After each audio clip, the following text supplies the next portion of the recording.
بڑی تقریریں آپ نے بھی سنی، ہم نے بھی کی، اور علماء بھی کرتے ہیں، آپ بھی سنتے ہیں، اللہ سب کو جزا دے۔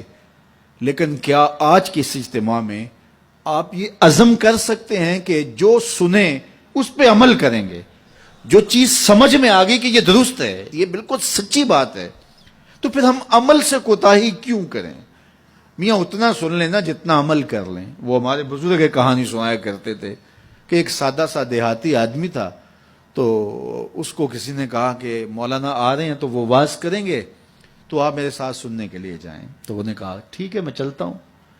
تو مولانا نے واز کیا کہ حضور نے فرمایا استنزہوا عن البول فإن عامۃ عذاب القبر منہ، کہ پیشاب کے چھینٹوں سے بچا کرو کیونکہ قبر کا عمومی طور پہ عذاب اسی سے ہوتا ہے۔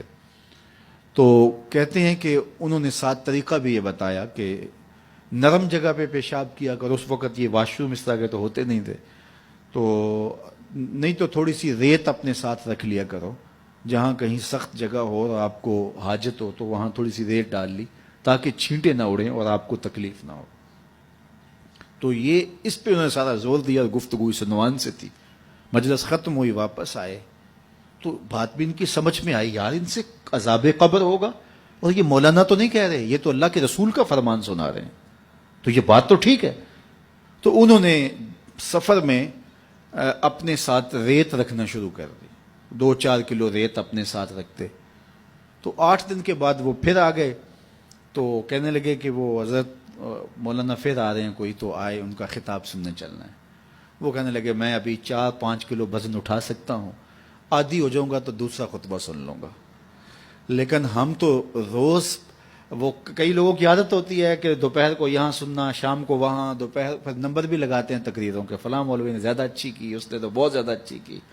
وہ جج بنے ہوتے ہیں اور نمبر لگا رہے ہوتے ہیں۔ کانوں کے چسکوں کے لیے حضور کے فرمان نہ سنو، روحوں کے قرار کے لیے حضور کے فرمان سنو۔ حضور کے دین کو جو ہے وہ انٹرٹینمنٹ نہ بناؤ کہ ٹھیک ہے وہاں بڑا چسکا آتا ہے، فلاں بڑا سرور دیتا ہے، لیکن یہ طے ہے کہ ہم نے زندگی اسی طرح گزارنی جس طرح ہم گزار رہے ہیں۔ ایسا نہ کرو، اپنا نقصان کرو گے۔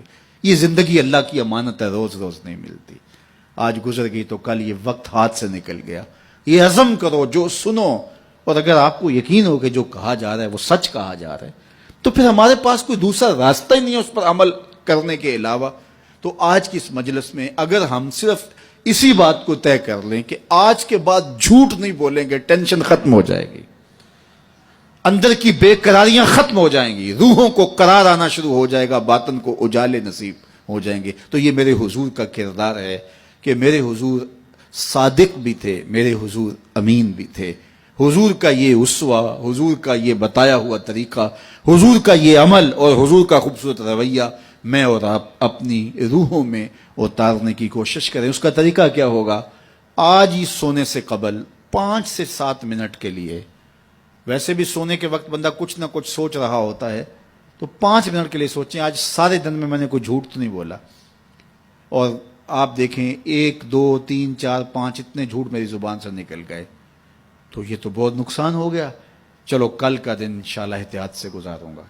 تو کل سونے سے قبل پھر دوبارہ شام کو اپنا محاسبہ کریں اور دیکھیں کہ آج تو ہم نے جھوٹ نہیں بولا، اور اگر آپ نیچے آ رہے ہیں تو اللہ کا شکر ادا کریں۔ پھر اگلا دن، چوتھے دن، 5ویں دن، 6ٹھے دن آپ جب سوئیں گے تو آج سارا دن اللہ کا شکر ہے مزاح سے بھی جھوٹ نہیں بولا، پھر 2 نفل ضرور پڑھنا، 2 نوافل شکرانے کے ادا کرنا۔ مالک شکر ہے میری زبان جھوٹ کی ناپاکی سے دور رہی اور میری زبان پہ آج سچ ہی جاری ہوا، اور پھر جو ہے وہ اس کو برقرار رکھنے کی کوشش کریں اور اپنا محاسبہ روز کرتے رہیں۔